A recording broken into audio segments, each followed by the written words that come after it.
একটা international crew একটা passenger প্লেনে চুরির অবিশ্বাস্য একটা প্ল্যান বানায়। তাদের প্ল্যানটা ছিল 12,000 মিটার উঁচুতে উড়তে থাকা একটা প্লেন থেকে $500 মিলিয়ন সোনা চুরি করা। যদিও এটা শুনতে অসম্ভব লাগছে, কিন্তু ঠিক এখান থেকেই শুরু হয় আমাদের আসল গল্প, যেখানে প্রত্যেকটা পদক্ষেপে বিপদ আর একটা ভুল সিদ্ধান্তেই লাইফ পুরো চেঞ্জ হয়ে যেতে পারত।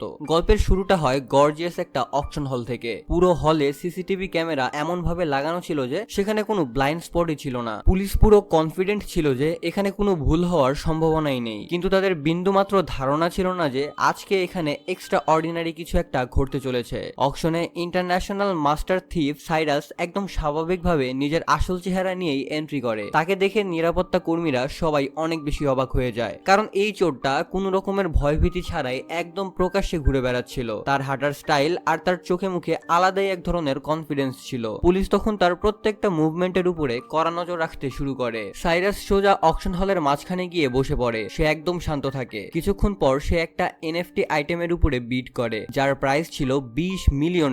সবাই অনেক বেশি অবাক হয়ে যায় যে সে এত বড় একটা অ্যামাউন্ট এত সহজে কিভাবে অফার করতে পারে। পুলিশ এখন তার উপরে আরো অনেক বেশি কড়া নজর রাখতে শুরু করে। যখনই অকশন স্টাফ সাকসেসফুল ট্রানজাকশনের অ্যামাউন্ট ঘোষণা করে, ঠিক সেই মুহূর্তেই সাইরাস নিজের পার্টনারদেরকে কিছু একটা করার অর্ডার দেয়। ওদিকে স্টাফ মেম্বার অকশন শেষ করতেই হঠাৎ করেই পুরো হলে অ্যালার্ম বাজা শুরু করে। পুরো হলে হইচই পড়ে যায় আর লোকজন এদিকে ওদিকে পালাতে শুরু করে। সিআইএ এজেন্ট এবি প্রথম থেকেই সাইরাসের উপরে অনেক কড়া নজর রাখছিল। সে যখনই সাইরাসকে একটা সন্দেহজনক কিছু একটা করতে দেখে, সে সাথে সাথেই অকশন হলের স্টাফদের পুরো বিল্ডিংটাকেই সিল করে দেওয়ার অর্ডার দেয়। কিন্তু ততক্ষণে অনেক দেরি হয়ে গেছে। সাইরাস অলরেডি এনএফটি আর্টিস্টকে নিজের সাথে নিয়ে বের হয়ে পড়েছে। ঠিক তখনই এবি রিয়েলাইজ করে যে সাইরাস যদি এনএফটিটাই চুরি করতে চাইতো, তবে সবচেয়ে ইজি রাস্তাটাই ছিল আর্টিস্টকে কিডন্যাপ করা। আর যেটা সে করেছে, সে বুঝতে পারে যে এই পুরো সিনটাই আসলে একটা স্মোক স্ক্রিন ছিল। সে দ্রুত একটা নৌকা নিয়ে সাইরাসকে আটকানোর জন্য বেরিয়ে পড়ে, কিন্তু সাইরাস একটুও প্যানিক করে না। সাইরাস নিজের টিমমেট মিশনকে প্ল্যান স্টার্ট করার সিগন্যাল দেয়। মিশন সাথে সাথেই নেটওয়ার্ক ইনফিল্ট্রেট করে ফায়ার অ্যালার্ম অ্যাক্টিভ করে দেয়। এতে এবির সমস্ত চেষ্টাই ব্যর্থ হয়ে যায়। এর মধ্যেই ফিমেল পাইলট কামিলা একদম শান্ত মাথায় বোর্ডের স্পিড বাড়িয়ে দেয়, কিন্তু এবিও সহজে হার মানার পাত্রী ছিল না। সে তাদের পিছুতারা করতে থাকে। এটা দেখে মিসাইল মেটাল ব্যারিয়ার্স অ্যাক্টিভ করে দেয়, যার ফলে পুরো রাস্তা পুরোপুরি ব্লক হয়ে যায়। এবি বাধ্য হয়ে হেডকোয়ার্টার্সে কল করে। সাইরাসের জন্য সে একটা ফুল স্কেল সার্চের রিকোয়েস্ট পাঠায়। এদিকে এনএফটি আর্টিস্টের তখনও কোনো ধারণাই ছিল না যে সে আসলে কিডন্যাপ হয়ে গেছে। সে ভাবছিল সাইরাস হয়তো তার কোনো বড় একটা ফ্যান। সাইরাস তাকে নিজের একটা লাক্সারিয়াস ইয়টে নিয়ে যায়। সেখানে সে বেশ খুশি মনেই তাকে $20 মিলিয়ন দিয়ে দেয় আর ইয়টের পার্টিতে ইনভাইটেশন জানায়। কিন্তু আর্টিস্ট তখনও জানতো না যে তার কিডন্যাপ হওয়ার খবর অলরেডি সব নিউজ পেপারের ফ্রন্ট পেজে ছাপা হয়ে গেছে। পরের দিন সকালে যখন সে ঘুম থেকে ওঠে, তখন ক্রুর সবাই তাকে সত্যিটা জানিয়ে দেয়। সে জানতে পারে যে এই পুরো কিডন্যাপটা আসলে ফেক ছিল, যাতে মার্কেটে এই এনএফটিটার ভ্যালু বাড়ানো যায়। এই কথাটা শুনে আর্টিস্ট পুরো অবাক হয়ে যায়। সাইরাস তাকে বিখ্যাত মোনালিসা পেইন্টিং এর একটা এক্সাম্পল দিয়ে বোঝায় যে কিভাবে একটা চুরি যে কোনো জিনিসের দাম আকাশ ছোঁয়া করে দিতে পারে। যখনই এই কিডন্যাপের খবর চারিদিকে ছড়িয়ে পড়ে, আর্টিস্টের কাজের ডিমান্ড আর প্রাইস দুটোই অনেক বেশি বেড়ে যায়। ফাইনালি এই এনএফটিটার দাম $89 মিলিয়ন গিয়ে পৌঁছায়, যা দেখে আর্টিস্ট অনেক খুশি হয়ে যায়। তখনই সিআইএ এর কাছে একটা খবর আসে যে টেররিস্ট লিডার লার্স $500 মিলিয়ন একটা ইল্লিগাল গোল্ড স্মাগলিং করতে চলেছে। তবে এর চেয়েও শকিং ব্যাপার ছিল যে এবিকে হেডকোয়ার্টার্স থেকে অর্ডার দেওয়া হয়, আর তাতে এই মিশনে সাইরাসের নামও সে দেখতে পায়। এবি এই সিদ্ধান্তের চরম বিরোধিতা করে। তার মনে হয় একটা চোরকে সিআইএ এর মিশনে নেওয়া বোকামি ছাড়া আর কিছুই না। কিন্তু তার সিনিয়ররা তাকে বলে যে এই সিচুয়েশনটা এখন অনেক বেশি সিরিয়াস, আর সাইরাস এটাকে খুবই সহজে হ্যান্ডেল করতে পারবে। এবির সাইরাসের উপরে একটুও ভরসা ছিল না, কারণ অতীতে তাদের মধ্যে কিছু অপ্রীতিকর স্মৃতি জড়িয়েছিল। তা সত্ত্বেও তার কাছে আসলে আর কোনো অপশন ছিল না। বাধ্য হয়ে এবি সাইরাসের সাথে দেখা করতে যায়। সে তাকে একটা ডিল অফার করে। ডিলটা ছিল, যদি এই মিশন সাকসেসফুল হয়, তবে সাইরাস আর তার পুরো টিমের আগের সব ক্রাইম রেকর্ড বা হিস্ট্রি ক্লিয়ার করে দেওয়া হবে। সাইরাস এই অফার শুনে খুশিতে রাজি হয়ে যায়। তবে তারপরেও সে একটা শর্ত রাখে। শর্তটা হলো এবিকেও এই মিশনে ডিরেক্টলি ইনভলভ হতে হবে। এবিকে বাধ্য হয়ে এই শর্তটা মেনে নিতে হয়। পরের দিন যখন পুরো টিম এই ব্যাপারে জানতে পারে, তখন তারা সাইরাসকে পাগল ভাবতে থাকে। তাদের মনে হচ্ছিল এটা হয়তো সিআইএ এর কোনো একটা ফাঁদ। কিন্তু সাইরাস সবাইকে শেষ পর্যন্ত রাজি করিয়ে নেয়, কারণ এবি তাদের সমস্ত সিক্রেট জানতো। শেষমেশ পুরো টিম এই বিপজ্জনক মিশনের জন্য রেডি হয়ে যায়। গল্পটা এখান থেকেই আরো অনেক বেশি রোমাঞ্চক মোড় নিতে থাকে। এবি এবার পুরো মিশনের ডিটেল এক্সপ্লেন করা শুরু করে। সে জানায় যে ঠিক 17 দিন পর লার্স লন্ডনের একটা ব্যাংক থেকে $500 মিলিয়ন সোনা জুরিখে পাঠাবে। এই সোনাগুলো থাকবে স্কোয়ার সাইজের একটা কাঠের ক্রেটের মধ্যে। মধ্যে, যার দৈর্ঘ্য আর প্রস্থ হবে 1 থেকে 1.5 সেন্টিমিটারের মতো, আর যার টোটাল ওজন হবে 10 টন। এই সোনা হেভি সিকিউরিটির সাথে ট্রাকে করে হিথ্রো এয়ারপোর্টে আনা হবে। সেখান থেকে এটাকে সুইচ এয়ারের একটা প্যাসেঞ্জার প্লেনে লোড করা হবে, যা সোজা জুরিখে ল্যান্ড করবে। তার মানে এটা পরিষ্কার ছিল যে সোনা মাটিতে থাকা অবস্থায় চুরি করা অসম্ভব ছিল। এই প্ল্যান শুনে সাইরাসের টিমের মনে হয় এটা নির্ঘাত একটা সুইসাইড মিশন। এত কড়া সিকিউরিটির মধ্যে সোনা চুরি করার কথা ভাবা পাগলামি ছাড়া আর কিছুই না। কিন্তু সাইরাস একদম শান্ত থাকে আর বলে যে কাজটা যদি মাটিতে পসিবল না হয় তাহলে আমরা তা মাঝ আকাশে করব। সাইরাস ডিসিশন নেয় যে সোনা যখন ফ্লাইটে থাকবে সে ওই সময়ে যে কোনো ভাবে এই সোনাটাকে চুরি করবে, আর এটার জন্য তাদের একটা দ্বিতীয় প্লেনের দরকার ছিল। যখন দুটো প্লেন মাঝ আকাশে একে অপরের খুবই কাছাকাছি চলে আসবে তখনই রাডার সিগন্যাল এক্সচেঞ্জ করা হবে, যার ফলে সোনা ভর্তি মেইন প্লেনটাকে আর কেউ ডিটেক্ট করতে পারবে না। হ্যাকার মিশন আর দেরি না করে সাথে সাথে সার্চ করা শুরু করে দেয়, আর এই কাজের জন্য একদম পারফেক্ট একটা প্লেন খুঁজে বের করে। এই প্লেনটা সাইজে বেশ বড় আর আগের থেকে অনেক বেশি হেভিলি মডিফাই করা ছিল। এটাকে রিমোটলি কন্ট্রোল করা যেত এবং এতে অটোমেটিক স্টিল পাইপসও লাগানো ছিল। ডেন্টন তাদের এই প্লেনের সবচেয়ে বিশেষ ফিচারটা দেখায়। আসলে এই প্লেনের নিচের একটা অংশ ছিল একটা জায়ান্ট এলইডি স্ক্রিন, যার সাহায্যে এই প্লেনটাকে রাডার আর ভিজুয়াল ডিটেকশন থেকে সহজেই বাঁচানো যেত। সাইরাস ভাবতে থাকে যে এই প্লেনটাই হতে চলেছে তাদের প্ল্যানের সবচেয়ে বড় অস্ত্র। প্লেনটা রেন্ট করার পর পুরো টিম হাইজ্যাক প্ল্যানিং এর ডিজাইন করতে শুরু করে। সবচেয়ে প্রথমে তাদের রাডার সিস্টেম কন্ট্রোল করতে হবে যাতে প্লেনটা পুরোপুরি ইনভিজিবল থাকে, সাথে গোল্ড ক্যারিং প্লেনের একদম কাছে পৌঁছে সিগন্যাল এক্সচেঞ্জও করতে হবে। প্ল্যান অনুযায়ী প্রায় 9100 মিটার উচ্চতায় পৌঁছানোর পর সেফটা খোলা হবে। টিম মেম্বাররা বেশ কয়েকদিন ধরে কঠিন ট্রেনিং করতে থাকে, আর তাদের ট্রেনিং এর রিয়েল লাইফের মতো সিচুয়েশনও ক্রিয়েট করা হয়। প্রত্যেক মেম্বার তাদের নিজের কাজ একদম পারফেক্টলি মুখস্থ করে ফেলে, কিন্তু প্র্যাকটিসের সময় একটা প্রবলেম সামনে আসে। দুটো প্লেন যখন 1100 কিলোমিটার ঘন্টা স্পিডে উঠতে থাকবে তখন তাদের জন্য জ্যামার আর ট্রান্সপন্ডার একসাথে অ্যাক্টিভ করা অলমোস্ট ইম্পসিবল ছিল। একটা ছোট ভুলও পুরো মিশনটাকে 1 সেকেন্ডে শেষ করে দিতে পারত। এই প্রবলেমের সলিউশন একটাই ছিল,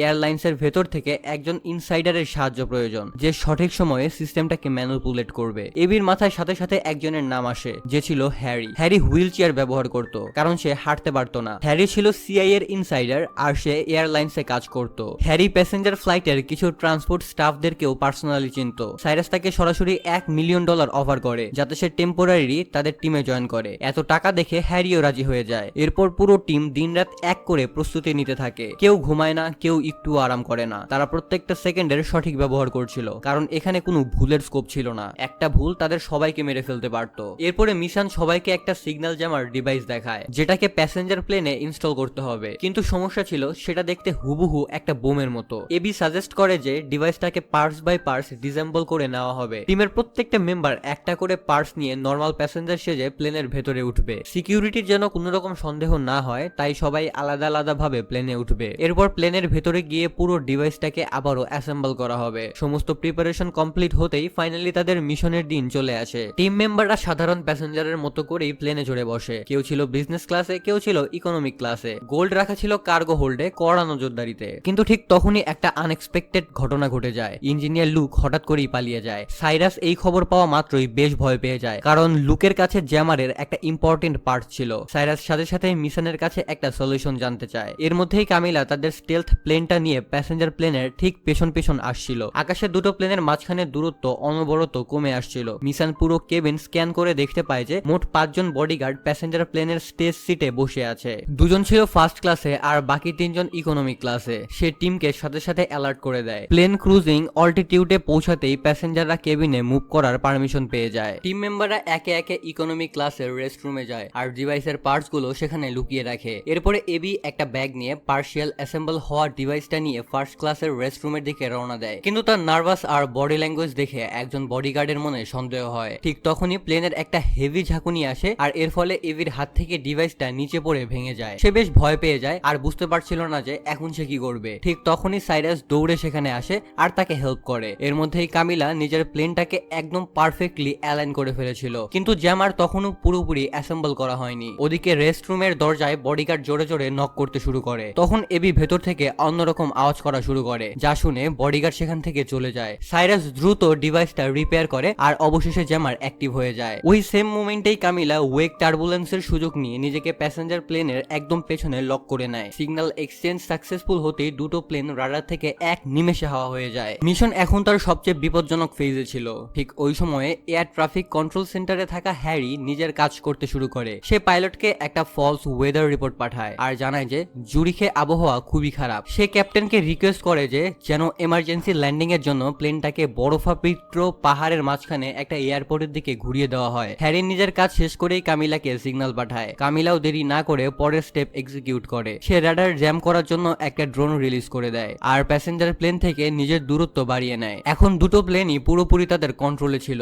ক্যাপ্টেন প্যাসেঞ্জারদের উদ্দেশ্যে এমার্জেন্সি ল্যান্ডিং এর অ্যানাউন্সমেন্ট করে দেয় আর এটা হতেই কেবিনের ভেতরে হুলস্থুল পড়ে যায়। প্যাসেঞ্জাররাও অনেক ভয় পেয়ে যায়। এর মধ্যেই বডিগার্ডরাও অ্যাক্টিভ হয়ে যায় আর মুভমেন্ট করতে শুরু করে। ওদিকে কার্গো হোল্ডে ম্যাগাস নিজের কাজ শুরু করে দেয়। সে কন্ট্রোল প্যানেলের বাটনগুলো একের পর এক প্রেস করতে থাকে, কিন্তু বেশ কিছুক্ষণ কেটে গেলেও কোনো রেসপন্স আসছিল না। সবার বুক কাঁপছিল, কারণ সিস্টেমটা যদি একবার ফেল করে তবে সবকিছুই শেষ হয়ে যাবে। হঠাৎ করেই পরের মুহূর্তে সেফটা আনলক হয়ে যায়। ম্যাগাস স্বস্তির নিঃশ্বাস ফেলে আর তাড়াতাড়ি পাসওয়ার্ড ক্র্যাক করতে শুরু করে। সোনা পর্যন্ত পৌঁছানোর রাস্তা এখন পুরোপুরি খোলা ছিল, কিন্তু ঠিক তখনই একজন বডিগার্ডের কিছু একটা সন্দেহজনক মনে হয়। সে সাথে সাথে অ্যালার্ট হয়ে যায়। তখন কেবিনের মধ্যে ফাইট শুরু হয়ে যায়। প্যাসেঞ্জাররা ভয়ে চিৎকার করতে থাকে। এই আওয়াজটা ক্যাপ্টেনের কান পর্যন্ত পৌঁছায়। সে সিচুয়েশনটা আন্দাজ করে সবচেয়ে কাছের এয়ারপোর্টে এমার্জেন্সি ল্যান্ডিং এর ডিসিশন নেয়। প্লেন দ্রুত নিচের দিকে নামতে শুরু করে। প্লেনটা যখন আলপসের একটা এয়ারপোর্টে ল্যান্ড করে, বডিগার্ডরা সাইরাসকে গান পয়েন্টে রেখে কার্গো হোল্ডে নিয়ে যায়। তারা সোনা চেক করার অর্ডার দেয় এবং তাদের লিডার লার্সকে কল করে পুরো সিচুয়েশন রিপোর্ট করে দেয়। লার্স একদম শান্ত মাথায় সবকিছু শুনছিল।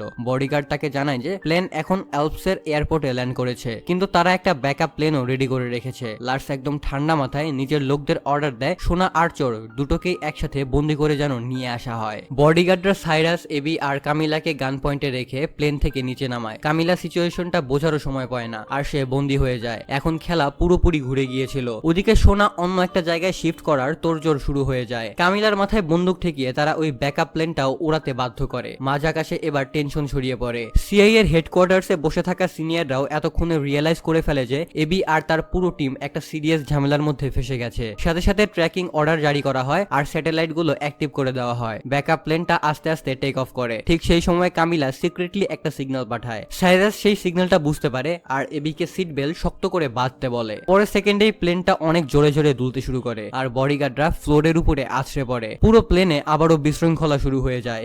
বডিগার্ডদের লিডার কোনো রকমে দাঁড়িয়ে কামিলাকে জিজ্ঞাসা করে যে প্লেন এভাবে কাঁপছে কেন। কামিলা একদম শান্তভাবে জবাব দেয় যে সোনার ওজন অনেক বেশি, তাই এমন হচ্ছে। বডিগার্ডের মনে সন্দেহ হলেও তার এখন আর কিছুই করার ছিল না। আসলে কামিলা প্লেনের এক্সটার্নাল স্টেলথ লেয়ারকে নিচে ফেলে দিয়েছিল যাতে সিআই এর রাডারে প্লেনটা ভিজিবল হয়। কিছুক্ষণের মধ্যেই সিআইএ প্লেনটাকে ডিটেক্ট করে ফেলে। সিআইএ দেরি না করে দুটো F-35 ফাইটার জেট সাপোর্টের জন্য পাঠিয়ে দেয়, কিন্তু তখনই একজন অফিসার তার সিনিয়রকে মনে করিয়ে দেয় যে তাদের কাছে লার্সের বিরুদ্ধে এখনো কোনো সলিড প্রুফ নেই। সিনিয়র কিছুক্ষণ ভাবে আর নেটোর সাথে কন্ট্যাক্ট করার ডিসিশন নেয়। সে টেররিস্ট থ্রেটের বাহানা দিয়ে প্লেনটাকে শুট ডাউন করার পারমিশন চায়। তারা এখানে তাদেরই সিআইএ এজেন্ট এবির জীবনের কথাও ভাবে না। প্লেনের ভেতরে বডিগার্ডদের মনে হচ্ছিল এটা হয়তো তাদের ভয় দেখানোর জন্য জাস্ট করা হচ্ছে, তাই তারা প্লেনটাকে আগের মতোই উড়িয়ে নিয়ে যেতে থাকে। ওদিকে বাইরে ফাইটার জেটগুলো তাদের মিসাইল রেডি করে ফাইনাল 60 সেকেন্ডের কাউন্টডাউন শুরু করে দেয়। প্যাসেঞ্জার কেবিনের ভেতরে বসে সাইরাস নিজের শেষ চেষ্টা করে। সে রিমোট কন্ট্রোল অ্যাক্টিভ করে দেয়, যার ফলে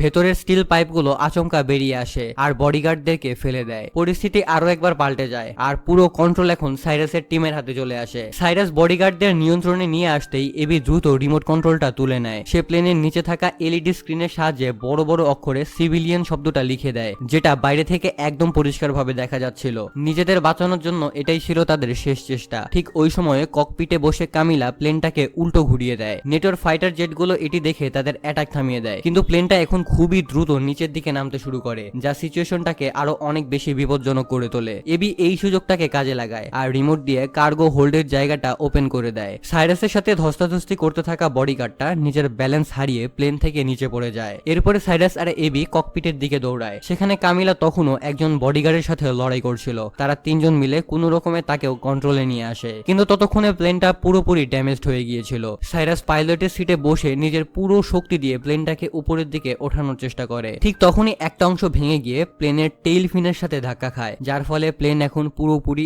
আউট অফ কন্ট্রোল হয়ে যায়। এখন এমার্জেন্সি ল্যান্ডিং ছাড়া আর কোনো পথ খোলা ছিল না। সাইরাস দ্রুত নিচের দিকে তাকায় আর একটা হাইওয়ের দিকে প্লেনটাকে ঘুরিয়ে দেয়। জীবন বাঁচানোর জন্য এই ঝুঁকিটা তাকে নিতেই হতো। প্লেন প্রচন্ড গতিতে নিচে নেমে আসে। কন্ট্রোল হারিয়ে প্লেনটা সোজা লার্সের লাক্সারিয়াস ভিলার দিকে এগিয়ে যেতে থাকে। ভিলাতে বসে থাকা লার্স আর সোনা রিসিভ করতে আসা একজন মহিলা এই দৃশ্য দেখে অনেক বেশি শক্ট হয়ে যায়। কেউ বুঝতেই পারছিল না যে হচ্ছেটা কি। রাস্তার দুপাশে দাঁড়িয়ে থাকা গাছগুলো প্লেনের গতিটা কিছুটা কমিয়ে দেয়। অবশেষে প্লেনটা ভাঙাচোরা অবস্থায় ভিলার একদম সামনে এসে দাঁড়ায়। চারিদিকটা তখন পুরো নিস্তব্ধ হয়ে যায়। সাইরাস, এবি আর কামিলা ভাঙা প্লেন থেকে কোনো মতে বাইরে বেরিয়ে আসে, আর ওই জায়গাতেই 10 টন সোনা পুরো ছড়িয়ে ছিটিয়ে পড়েছিল। ওদিকে সোনা কাউন্ট করতে আসা ওই মহিলার কাছে হঠাৎ একটা মেসেজ আসে যে এই ডিলের মধ্যে একজন ইনফর্মার লুকিয়ে আছে। সে সাথে সাথে তখন ট্রানজাকশন স্টপ করার ডিসিশন নেয়। তার সন্দেহ হয় যে এখানে বড় কোনো একটা ঝামেলা আছে। মহিলাটা এটাও জানতে পারে যে এই তিনজনের মধ্যে কেউ একজন পুলিশ অফিসার ছিল, এ কারণে সে এই কন্ট্রাক্ট বাতিল করার প্রিপারেশন নেয়। কিন্তু লার্সের এত কথা পছন্দ হয় না। সে কোনো কিছু না ভেবেই এই মহিলার উপরে গুলি চালিয়ে দেয়, ফলে মহিলাটা ওখানেই মারা যায়। কিন্তু সে জানতো না যে প্যাসেঞ্জার প্লেনের ক্যামেরা থেকে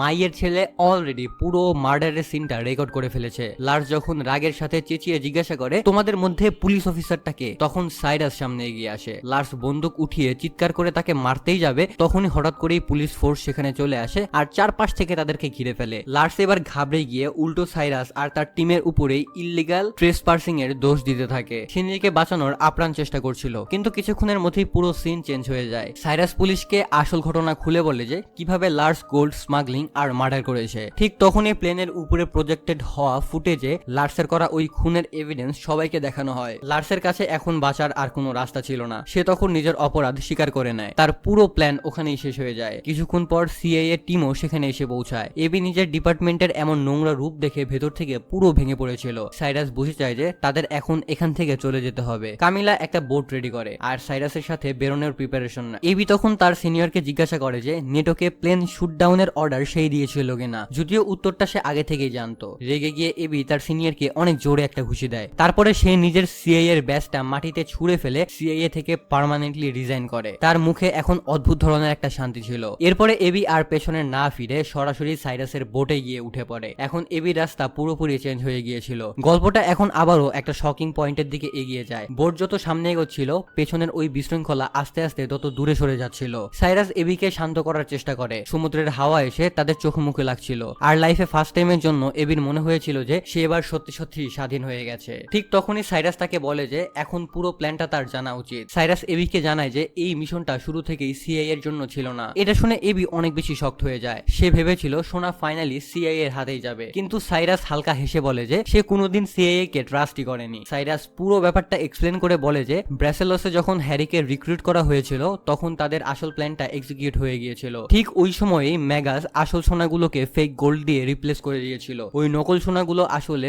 লোহার বার ছিল, যার উপরে জাস্ট গোল্ডেন কালারের পেইন্ট করা ছিল। আর এই নকল সোনাগুলোই ওই কার্গো প্লেনে পাঠিয়ে দেওয়া হয়েছিল। মাঝ আকাশে প্লেনের মধ্যে যে ড্রামাটা হয়েছিল সেটা জাস্ট অ্যাটেনশন ডাইভার্ট করার জন্য। আর এই কারণে সিআইএ আর লার্স দুজনেরই নজর ছিল ওই প্লেনটার উপরে। আসল ঘটনাটা হলো ম্যাগাস তখন অন্য একটা প্লেনে তাদের জন্য ওয়েট করছিল। যখনই পারফেক্ট মোমেন্ট আসে মাঝ আকাশে এই ক্রেস্টগুলোকে অদল বদল করে নেওয়া হয়, যা এই প্ল্যানের সবচেয়ে বড় রিস্কিং অংশ ছিল। কিন্তু কাজটা একদম পারফেক্টলি হয়েছিল। সাইরাস আরো জানায় যে ইঞ্জিনিয়ার লুকের ওখান থেকে পালিয়ে যাওয়াটাও একটা সাজানো নাটক ছিল। এবি ভাবছিল লুক হয়তো ভয় পেয়ে পালিয়ে গেছে, কিন্তু আসল সত্যটা হচ্ছে লুককে সাইরাস একটা ইম্পর্টেন্ট কাজ দিয়েছিল। লুকের দায়িত্ব ছিল এটা এনশিওর করা যাতে আসল সোনাগুলো একদম সেফলি পানির নিচে নামানো যায়। সোনাগুলোকে স্পেশালি ডিজাইন এমন ভাবে করা হয়েছিল যেন এগুলোকে একটা কন্টেইনারে সিল করা যায় এবং এগুলো যেন পানির নিচে প্রপারলি ডুবে না যায়। যখন সিআইএ আর পুলিশ গ্রাউন্ডে দাঁড়িয়ে থাকা লোহার স্ক্র্যাপে ভরা ওই ক্রেটগুলোকে সামলাচ্ছিল, তার আগে তারা আসল সোনাকে সমুদ্রের মধ্যে একদম পারফেক্টলি লুকিয়ে ফেলেছিল। সিআইএ এত প্ল্যান করে যে বারগুলোকে নিল সেগুলো জাস্ট লোহার বার ছিল। এবি এই পুরো মাস্টার প্ল্যানের কথা শুনে জোরে জোরে হেসে উঠে। সে বিশ্বাসই করতে পারছিল না যে এইভাবেও সিআইএ এর চোখকে ধুলো দেওয়া সম্ভব। এবি এবার বুঝতে পারে যে সাইরাসের টিম প্রথম থেকে শেষ পর্যন্ত নিজেদেরকে এই প্ল্যানে ডমিনেট করে রেখেছিল। সাইরাস একদম পরিষ্কার জানিয়ে দেয় যে তাদের টিম কোনোদিনও কোনো সিস্টেমের আন্ডারে কাজ করে না, তারা শুধু নিজেদের উপরেই ভরসা রাখে। আর ঠিক এই কারণেই এই মিশনে এবিকে যুক্ত করা হয়েছিল। ততক্ষণে টিমের বাকি মেম্বাররাও ওখানে চলে আসে। সবাই একে অপরকে জড়িয়ে ধরে। এতদিন পর পুরো টিম আবারও একসাথে জড়ো হয়েছে। প্রত্যেকের চোখে মুখেই তখন আনন্দ আর স্বস্তির আমেজ ছিল। এবি এখন অফিসিয়ালি এই টিমের একটা অংশ হয়ে গেছে। তার চোখে মুখে এখন আর কোনো ভয় ছিল না। তার চোখে মুখে শুধুমাত্র এখন এক্সাইটমেন্ট আর স্বাধীনতার চমক ছিল। সাইরাস এবার এবির হাতে একটা রিমোট তুলে দেয়। সে বলে এই মিশনের লাস্ট স্টেপটা এবার তার হাত দিয়েই কমপ্লিট হবে। এবি আর কোনো প্রশ্ন না করে রিমোটের বাটনটা প্রেস করে দেয়। সাথে সাথেই সমুদ্রের পানি কাঁপতে থাকে। ধীরে ধীরে পানির নিচ থেকে বিশাল বিশাল মেটালের কন্টেইনারগুলো উপরে ভেসে উঠতে থাকে। মাত্র কয়েক সেকেন্ডে পুরো 10 টন সোনা পানির উপরে ভেসে ওঠে। সবাই অবাক হয়ে যায় আর এবি নিজের চোখকে কিছুতেই বিশ্বাস করতে পারছিল না। সে একটা লম্বা শ্বাস নেয় আর নিজের ভেতরে অন্যরকম একটা শান্তি অনুভব করে। তার মনে হচ্ছিল যেন বুকের উপরে জমা থাকা অনেক বড় একটা পাথর বা ভার তার উপর থেকে নেমে গেল। সাইরাস তখন হালকা করে হাসে। টিমের সবাই এক দৃষ্টিতে ওই সোনার দিকে তাকিয়ে থাকে, যা এখন পানির উপরে জলজল করছে। পুরো 10 টন সোনা এখন তাদের চোখের সামনে, যার মার্কেট ভ্যালু প্রায় $500 মিলিয়ন।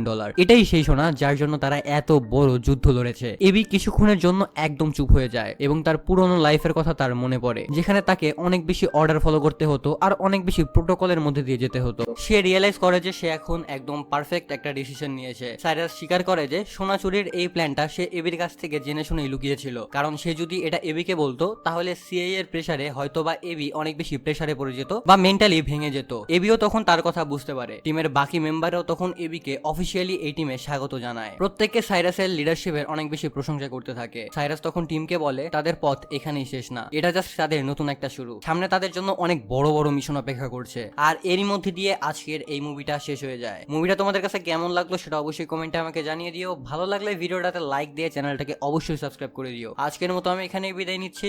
ভালো থাকো, সুস্থ থাকো, আল্লাহ হাফেজ।